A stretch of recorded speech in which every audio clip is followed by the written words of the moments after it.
عليكم السلام ورحمة الله وبركاته. وماجورين كذلك أنتم، جايين من القطيف لخدمة الزوار أبو عبد الله الحسين وخدمة المشاية، ونقدم لهم خدمات ما نستطيع أن نقدم لهم من منامة بهيئة البقية لأهل القطيف والأحساء والمدينة المنورة.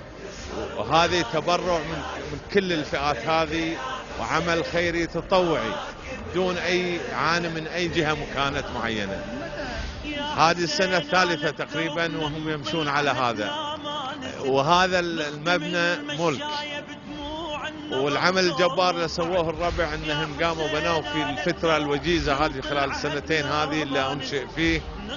وزي ما شفت يعني في داخله قد 900 متر مربع مبنية حجر، 900 فوق يعني 1800 متر في خلال اقل من سنة. هذا عمل جبار انه يسووه شباب، وكلهم متبرعين بنفسهم بدون اي مقابل. مو بس كذا، ويحطون من رقابيهم بعد من جيوبهم تبرعاتهم.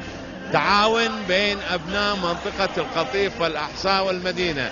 لو تشوف المجموعة الموجودة فيهم من كل المناطق هذه، القطيف الاحساء المدينة المنورة.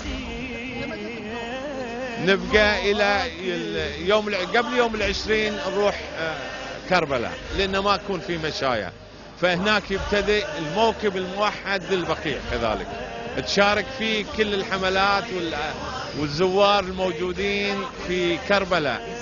العام الموكب كان من أضخم مواكب الزوار في كربلاء، حوالي 50,000 زائر كانوا متواجدين. ونتمنى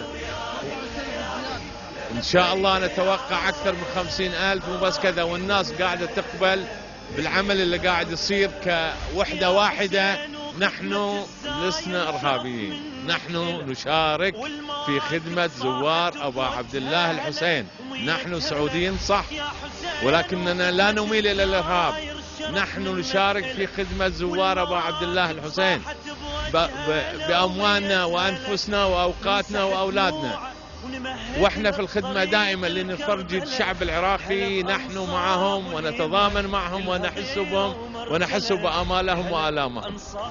اللهم كن لي وليك حجة ابن الحسن، صلواتك عليه وعلى آبائه في هذه الساعة وفي كل ساعة، وليا وحافظا وقائدا وناصرا ودليلا وعينا، حتى تسكنه أرضك طوعا وتمتعه فيها طويلا برحمتك يا أرحم الراحمين. لبيك يا حسين، لبيك يا حسين، لبيك يا حسين.